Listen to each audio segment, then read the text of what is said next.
बातमी लोकसत्तामध्ये आलेली आणि ती नाही म्हटलं तरी जरा आश्चर्यकारक आणि संशय निर्माण करण्यात गेल्या आठवड्यामध्ये मी आपल्या सर्वांशी बोलताना मुंबईचं कसं अडाणी सिटी करण्याचा डाव चाललेला आहे, मुंबई शहराचं,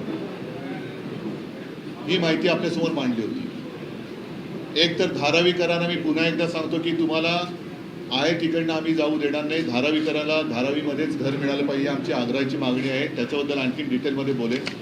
पण एका धारावीची 20 धारावी या मुंबईमध्ये करण्याचा डाव जर कोणी करत असेल तर तो आम्ही उधळून लावू. ते स्वप्न त्यांचं काय आम्ही साध्य होऊ देणार नाही. म्हणजे धारावीकरांना उचलायचं, मुरुंडला नेऊन टाकायचं, धारावीकरांना उचलायचं, मिठागरात टाकायचं, दहिसर नाक्याला टाकायचं, तर या सगळ्या ज्या गोष्टी आहेत, कुर्ला मदर डेअरीमध्ये टाकायचं. तर या विकासकाच्या आणखीन कुठे जर काही जमिनी असतील तर तिथे त्यांनी न्यावं, ट्रान्झिट कॅम्प बांधावे. पण धारावीकरांना घर हे धारावीमध्येच मिळालं पाहिजे, ही आमची आग्रहाची मागणी आहे आणि ती आम्ही लावून धरलेली आहे. त्याच्याप्रमाणेच धारावीचा विकास होईल. अन्यथा धारावीकरांना बेघर करून मुंबईची विल्हेवाट लावून कोणत्या विकासकाचं स्वप्न आम्ही साकार होऊ देणार नाही. आणि त्यालाच धरून मुंबईमध्ये कशी लूटमार सुरू आहे. काल आदित्यने रस्ता घोटाळ्यांचा विषय मांडला, म्हणजे कॉन्ट्रॅक्टर माझा लाडका, ही एक त्यांची नवी योजना आहे. तसंच आज ही बातमी आलेली आहे, लुप्त आदेशाचे गौड बंगाल. आजपर्यंत असं कधी झालं असेल असं माझ्या तरी माहितीत नाही आहे की मुंबई बँकेला सहकार भवनासाठी जागा देण्याचा निर्णय संकेतस्थळावरती टाकला गेला आणि काही मिनिटात तो मागे म्हणजे तो तिथला GR हा काढला गेला. पण GR जर मागे घेतला असेल म्हणजे संकेतस्थळावरनं, तर तो GR मागे घेतलाय का कोणाच्या लक्षात येऊ नये म्हणून हा गपचूप कारभार केलेला आहे. जसं रात्रीच्या कारभारात त्यांनी रात्रीचा खेळ चाले, रात्रीच्या गाठीभेटी करायच्या, तसा हा काही व्यवहार आहे का? आणि मुळामध्ये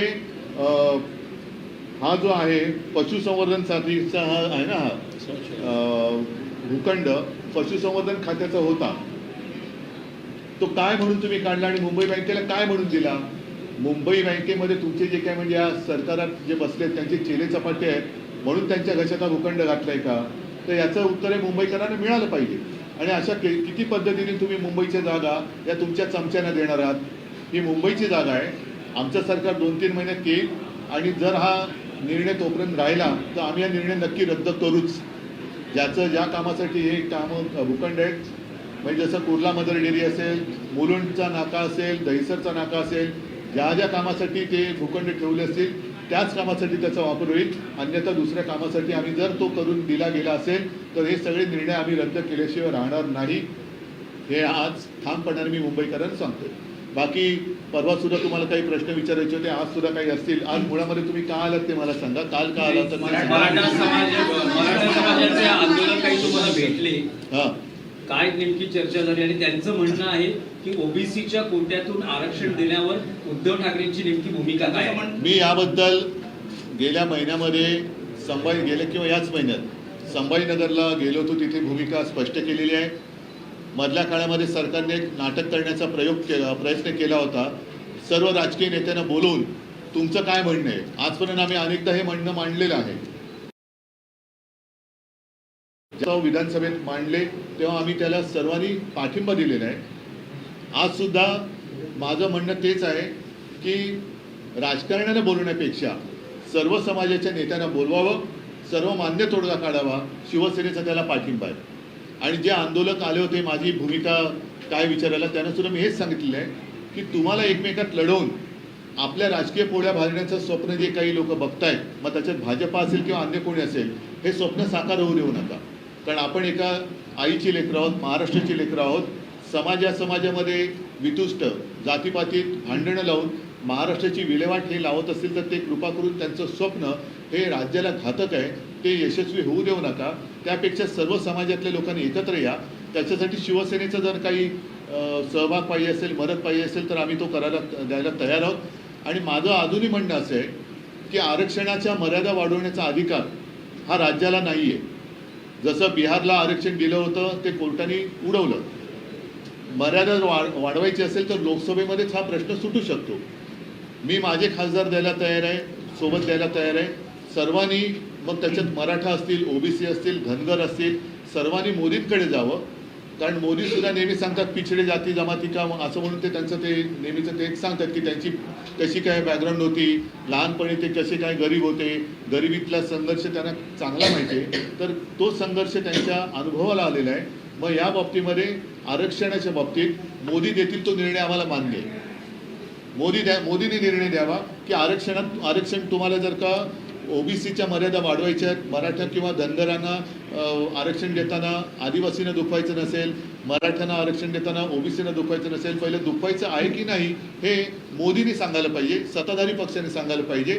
आणि आरक्षण वाढवण्यासाठी लोकसभेत जर तुम्ही काही प्रयत्न करू इच्छित असाल तर सर्वमान्य तोडगा तिकडे निघत असेल तर आज मी त्या तोडग्याला पाठिंबा द्यायला तयार आहे. मागील 2 दिवसापासून मराठा आंदोलक हे मातोश्री बाहेर आंदोलन करतात. नाही, मला नाही पुरस्कृत आहे. तुम्हाला असं वाटतं का की यात काही राजकीय संशय येतोय का? तुमच्या त्याच्यात काय पवारांकडेही जाणार आहेत? नाही, मी त्याच्यात ते त्यांनी काय करावं हे काही मी सांग विरोधकांना टार्गेट केलं जाते असं तुम्हाला नाही, मला असं काही म्हणणं नाहीये. मला प्रामाणिकपणाने त्याने न्याय मिळावा असं माझं मत आहे आणि तो न्याय त्यांना राज्यात मिळेल असं मला हे राज्यकर्ते असताना वाटत नाही. कारण मुळामध्ये परत एकदा सांगतो, आरक्षणाच्या मर्यादा वाढवण्याचा अधिकार हा लोकसभेला आहे. लोकसभेमध्ये मोदींनी निर्णय घ्यावा, आम्ही मान्य करायला तयार आहोत. म्हणून मी इथल्या सगळ्या या समाजातल्या लोकांना विनंती करतोय की आपण इकडे एकमेकाशी भांडत बसण्यापेक्षा दिल्लीमध्ये जाऊ, दिल्लीमध्ये चला आणि मोदींना सांगा की तुम्ही आता याच्यामध्ये लक्ष घाला. कारण ते मोठी दैवी शक्ती मोदींना प्राप्त झालेली आहे. त्याच्यामध्ये त्यांना त्यांच्या आयुष्यातला संघर्षसुद्धा माहिती आहे. तो वेळोवेळी आपण आपल्याच माध्यमातून जनतेसमोर त्यांनी मांडलेलं आहे की कसं ते लहानपणी किती लहान होते, मोठेपणी किती मोठे झाले, हे सगळं त्यांनी मांडलेलं आहे. तर तो संघर्ष, तो अनुभव लक्षात घेऊन मोदीने याच्यावरती तोडगा काढावा, आम्हाला मान्य आहे. परवा शरद पवारांनी जे वक्तव्य केलेले आहे की राज्यामध्ये परिस्थिती बिकट आहे आणि गंभीर होऊ शकतात राज्यामध्ये, बरोबर आहे. वाद निर्माण झालेला आहे की पवारांसारखा ज्येष्ठ माणूस अशा नाही, पद्धतीने ज्या पद्धतीने मी सगळ्या समाजाला दोष देत नाही, कारण तो साधा समाज आहे. मग सगळ्याच समाजाची लोक, त्यांना त्यांचा न्याय हक्क पाहिजे. न्याय हक्क मागणं हा काही गुन्हा नाही आहे. पण त्याच्यासाठी आरक्षण हा एक विषय असा आहे की त्याला काही मर्यादा ह्या कायद्याने आखल्या गेलेल्या आहेत आणि त्या मर्यादा ओलांडायचं असेल तर ते केवळ आणि केवळ लोकसभेत होऊ शकतं. कारण आता झालं आमचं सरकार सुद्धा यांनी पाडून 2.5 वर्ष झाले, गद्दारी करून सरकार पाडलं, 2.5 वर्ष झाली. 2.5 वर्षात अजून या सरकारने मग तोडगा का नाही काढला? कोणी अडवलं होतं? जेव्हा त्याने तो ठराव आणला होता गेल्या वेळेला विधानसभेत आम्ही पाठिंबा दिला होता. आम्ही कुठे अडवले कोणाला? सर, श्याम मानव तुम्हाला भेटायला आलेले होते का? श्याम मानव आता येऊन गेले. त्यांच्या काही सामाजिक एक अपेक्षा आहेत, साधारणतः राज्यासाठी काही त्यांच्या अपेक्षा आहेत आणि ते मला वाटतं सगळ्याच जण भेटत आहेत आणि त्यांची जी काही भूमिका आहे किंवा त्यांच्या ज्या काही अपेक्षा आहेत त्या सगळ्यांकडनं ते भेटून त्याला ते मांडतात. त्यांच्या निर्मूलन समिती महाविकास आघाडीला पाठिंबा देईल या सगळ्या कोणी? अंधश्रद्धा निर्मूलन समिती, जसं श्याम मानव आता तुम्हाला भेटले तर ते सुद्धा सोबत अंधश्रद्धापेक्षा जादूटोणा विरोधी. कारण श्रद्धा आणि अंधश्रद्धा याच्यामध्ये एक पुसटशी रेषा आहे.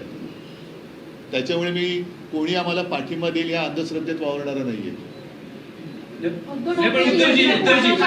श्याम मानवांचा विषय आहे उद्धवजी श्याम मानवांचा एक विषय आहे की त्यांनी मध्यंतरी अनिल देशमुखांच्या बाबतीत जी काही विधानं केली आणि आता राज्यात आपल्याला बघायला मिळते अनिल देशमुख विरुद्ध देवेंद्र फडणवीस आणि त्यात मध्यस्थ म्हणजे केंद्रबिंदू आहे समित कदम. तर या सगळ्या प्रकरणात तुम्हाला काय वाटतं? कारण त्या काळात तुम्ही मुख्यमंत्री होतात आणि अनिल देशमुखांवर आरोप होते आणि ॲफिडेव्हिटवर त्यांना हे आरोप करण्यास सांगितले होते. हे अनिल देशमुखांनी त्याही वेळेला उघडपणाने बोललेले आहेत. अनिल देशमुख मध्ये मला भेटले त्याही वेळा बोललेले आहेत आणि मला असं वाटतं की त्यांना जो काही अनुभव आलेला आहे, काय पद्धतीने हे घृणास्पद काम करणारी लोक बसलेत सत्तेवर, म्हणजे यांना हे सगळे लोक अमानुष आहेत. हे कुटुंब बघत नाही आहेत. मुलाबाळांवरती वेडेवाकडे घाणेरडे आरोप करून त्यांना त्यांचं आयुष्य बर्बाद करायचं. पण त्यांना हे कळत नाही की दुसऱ्यांना जशी मुलं तशी त्यांनाही मुलं आहेत. उद्या त्यांनाही त्यांच्या मुलाबाळांवरती कोणी आरोप केले आणि अशा घाणेरड्या प्रकरणात गोवण्याचा प्रयत्न केला, जर जे घडलेलंच नाही तर त्यावेळेला कळेल की आईवडिलांचं दुःख काय असतं. त्याच्यामुळे मी परत एकदा सांगतो की पूर्वीचा भारतीय जनता पक्ष हा वेगळा होता आणि आत्ताचा जो आहे तो अत्यंत घृणास्पद आणि अमानुष पद्धतीने काम करणार आहे. ही वृत्ती ही देशातनं आणि महाराष्ट्रातनं नष्ट झालीच पाहिजे. उद्धवजी काल आदित्य यांनी पत्रकार परिषदेत मुंबईचे आणि मुंबईच्या बाहेरचे जे खड्डे आहेत रस्त्यांवरचे त्याच्याबद्दल त्यांनी वक्तव्य केलं. त्याच्यावर आता विविध यांनी असा आरोप केलेला आहे की आताचेच मी संन्यास घेतलेल्या लोकांबद्दल बोलत नाही.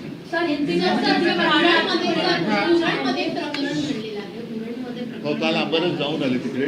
अंबारस तिकडे जाऊन भेट देऊन आले. अंबारस आणखीन व्यवस्थितपणे सांगतील, कारण हे अशा सगळ्या परिस्थितीमध्ये अशा घटना घडतात ज्याच्याकडे राज्यकर्त्यांचं लक्षच नाही आहे. सर, मराठा आरक्षण को लेकर जानना चाहेंगे किस तरीके से रमेश खेरेपाती ने आपसे मुलाकात की है, इस पूरे मुद्दे को आप किस तरीके से देखते हैं? उन्होंने ओबीसी समाज में से मतलब ओबीसी एक्ट में नहीं, मैंने जाहिर भूमिका स्पष्ट की है. पिछले कुछ दिन पहले मैं संभाजीनगर में गया था, तब भी मैंने कहा था. बीच में सरकार ने एक कोशिश करने की कोशिश की, एक नाटक था वो. सारे जितने नेता हैं, राजनेता राजनीतिक, उनको बुलाकर आपकी क्या राय, आपकी क्या राय, ऐसे कई बार हो चुका है. तो इसलिए मैंने कहा कि समाज के जो भी नेता हैं, सारे समाज के नेताओं को बुलाओ, और अगर सब लोग मंजूर करते हैं तो शिवसेना भी मंजूर करेगी, और नहीं तो फिर मैंने इन लोगों को कहा जो अभी मेरे पास आए थे कि चलो हम सब मिलकर मोदी जी के पास जाते हैं, क्योंकि मर्यादा बढ़ाने का काम राज्य में नहीं हो सकता, संसद में हो सकता है. तो संसद में वैसा कुछ प्रस्ताव लाए, हमें मंजूर है, हम उनका समर्थन करेंगे, उसका समर्थन करेंगे. धारावी मुद्दे को लेकर भी आप जानना चाहेंगे कि आपने अभी जस्ट कहा है कि मैंने कई बार कहा है. पिछली बार जब आपसे मुलाकात हुई थी सब मीडिया के साथ, तब मैंने सिर्फ धारावी का मुद्दा लिया था. धारावी के लोग जहाँ पर रह रहे हैं वहाँ से हम उनको हटाने नहीं देंगे. अगर कोई कोशिश करे कि वहाँ से उनको भगाकर वहाँ अपने टावर्स खड़े करें तो संभव नहीं, असंभव है. और धारावी के लोगों को मुंबई की जहाँ जगह है, जैसे मुलुंड की जगह है, दहीसर का है, कुर्ला मदर डेरी है, वहाँ पर हम उनको जाने नहीं देंगे. सर, सूबे के मौजूदा मुख्यमंत्री कहानियां बताते हैं कि कैसे वो अमित शाह से छुपकर मिलने जाते हैं. आज संजय राउत जी ने कहा है कि सिक्योरिटी का मामला गंभीर है. क्या ऐसी कोई व्यक्ति अपना नाम बदलकर या टोपी खुद को नहीं, मास्क घालून ते जायचे, हाँ नहीं, जो सिस्टम है हमारी सुरक्षा व्यवस्था, उसको टोपी लगा सकता है क्या कोई? म्हणजे ही फार भयानक गोष्ट या त्यांच्या गमतीमध्ये त्यांनी बाहेर काढलेली की आपल्या एअरपोर्टची सुरक्षा किती बोगस आहे. तुम्ही साध्या माणसांना छळता, पण राज्याचा उपमुख्यमंत्री किंवा राज्याचा तत्कालीन विरोधी पक्षनेता जर वेषांतर करून देशाच्या गृहमंत्र्यांना भेटत असेल तर गृहमंत्र्यांना सुद्धा हे मान्य आहे का? ज्यांच्याकडे देशाच्या सुरक्षेचा प्रश्न आहे किंवा विभाग आहे, त्या देशाच्या गृहमंत्र्यांना देशातल्या एका शासकीय यंत्रणेतला महत्त्वाचा माणूस वेषांतर करून वेगळ्या नावाने आपल्याला भेटायला येतोय, सुरक्षा यंत्रणेला चकवा देऊन येतोय, असा गृहमंत्री हा माझं म्हणणं आहे की जागेवर राहताच कामा नये. की जो सरकार पाडण्यासाठी, पक्ष फोडण्यासाठी सुरक्षा व्यवस्थेशी खेळ करतोय, हा गृहमंत्री जागेवर राहता कामा नये. या गृहमंत्र्यांनी राजीनामा दिला पाहिजे. जो संपूर्ण आपले अधिकार स्वतःच्या पक्षाच्या हितासाठी वापरतोय, हा गृहमंत्री देशाचा गृहमंत्री म्हणून राहायला लायक नहीं. अभी सारी बातें मैंने कह दी है. सर, मुंबई गोवा हाईवे का जो विषय है, काफी करोड़ स्पेंड कर दिए गए हैं. नाही, आपण एक काम करा, नवीन एक पुरस्कार जाहीर करा की कंत्राट आणि ज्याने हमी दिली होती, नाही पहिले मराठी मी बोलतो ना, ज्याने आधी छाती ठोकपणाने सांगितलं की 200 वर्ष खड्डे पडणार नाही, तर त्याला एक असतं ना युग पुरुष, तसा एक नवीन पुरस्कार करा, खड्डा पुरुष. आणि खड्डा पुरुष म्हणून ज्याने हे हमी दिली होती कि 200 साल कुछ होगा नहीं, गड्ढे नहीं होंगे, तो अभी हिंदी में कैसे खड्डा पुरुष को क्या करेंगे? गड्ढा पुरुष, डंडा नहीं है, गड्ढा बोल रहा हूँ. तो ऐसा एक पुरस्कार डिक्लेयर करो आप. सर, पिछले कुछ दिनों में रेल घटनाएं बहुत हुई हैं, आज फिर मुंबई हावड़ा रेल घटना हुई है. जिस तरह से हो रहा है, और अश्विनी वैष्णव उन्हें इस वक्त प्रभारी बनाया गया है चुनाव. नहीं, कल जिस तरीके से राहुल गांधी जी भाषण देते वक्त अपने अर्थमंत्री जी मजा ले रहे थे, हंस रही थी, ये कोई मंत्री क्या मंत्री बनाने के लायक है? कोई भी नहीं है. जैसे मैंने बात कही कि गृह मंत्री लायक नहीं है, अर्थमंत्री भी हंस रही है, वैसे ही रेलवे मंत्री क्या कर रहे हैं? अपना काम छोड़कर सभी काम कर रहे हैं. पण सर, रेल्वे मंत्री लक्षात देत नाही, कारण की लगातार हे 3 महिन्यात हा मोठा अपघात आहे आणि रेल्वे मंत्र्यांना जबाबदारी दिली आहे पक्ष विस्ताराची. वही तो मैं बोल रहा हूँ ना, डबल इंजन ट्रिपल इंजन सरकार की बात चल रही है, लेकिन इंजन पटरी से उतर रहा है, रेल गाड़ियां उतर रही है, उनके एक्सीडेंट बढ़ते जा रहे हैं। तो ये सब नाकामयाब मंत्री हैं, इनको इस्तीफा देना चाहिए। सर वायनाड में लैंडस्लाइड की ठीक आहे, आम्ही सारी बातें एक साथ नाही सर करेंगे। वायनाड आमदारांच्या अपात्रतेचा येत्या 5-10 वर्षात निकाल लागेल असं मला कळलेलं आहे, बघू। आशा करतो अशी 5-10 वर्षात तरी निकाल लागेल। चला धन्यवाद। वायनाड पे नाही, नाही,